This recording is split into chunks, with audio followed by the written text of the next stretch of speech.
పెద్దపల్లిలో పోలీసులు తనిఖీ చేపట్టారు. పట్టణంలోని రద్దీగా ఉన్న ప్రదేశాల్లో ఏసీపీ సారంగపాణి ఆధ్వర్యంలో విస్తృతంగా తనిఖీలు చేపట్టారు.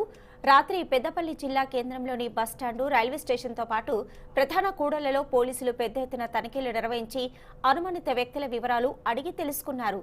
ఈ సందర్భంగా ఏసీపీ సారంగపాణి మాట్లాడుతూ అసాంఘిక శక్తుల పట్ల ప్రజలు అప్రమత్తంగా ఉండాలని, ఎలాంటి అవాంఛనీయ ఘటనలు జరగకుండా ముందస్తు చర్యల్లో భాగంగా తనిఖీలు నిర్వహించామన్నారు. ఈ తనిఖీల్లో పెద్దపల్లి సిఐ ప్రదీప్ కుమార్, ఎస్ఐలు రాజేష్, రాజవర్ధన్, మౌనికతో పాటు సిబ్బంది పాల్గొన్నారు. బస్ స్టాండ్ తర్వాత ఇంకా 2-3 ఇంపార్టెంట్ జంక్షన్ లోపల ఫ్రిస్కింగ్ చేయడం జరిగింది.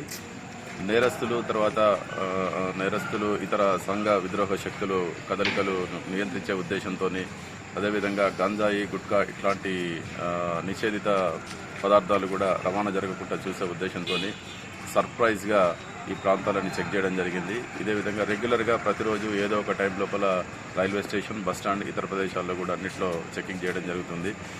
నేరస్తులు తర్వాత ఇట్లాంటి నిషేధిత పదార్థాలకు సంబంధించి ఎటువంటి సమాచారం ఉన్నా కూడా ప్రజలు పోలీసుకు సమాచారం ఇవ్వవలసిందిగా అందరికీ విజ్ఞప్తి చేయడం జరుగుతుంది. బస్టాండ్ మరియు రైల్వే స్టేషన్ ప్రాంతాల్లో అనుమానాస్పదమైన వ్యక్తులు ఎవరైనా కనపడ్డా కూడా, లేక అనుమానాస్పదమైన పరిస్థితులు అంటే బ్యాగులు కానీ, తర్వాత సూట్ కేసులు దూరంగా పెట్టి వాళ్ళు నేరస్తులు గాంజాయి కానీ లేక ఇతర నిషేధిత పదార్థాలను రవాణా చేసేవాళ్ళు వారు క్యారీ చేసేటప్పుడు బ్యాగ్, సూట్ కేసు ఇట్లాంటివన్నీ ఒక దగ్గర పెట్టి వాళ్ళు వేరే దగ్గర కూర్చోవడం జరుగుతుంది. సో అట్లా కొంచెం అనుమానాస్పదంగా కనిపించినప్పుడు దయచేసి పోలీసులకు సమాచారం ఇవ్వాల్సిందిగా అందరికీ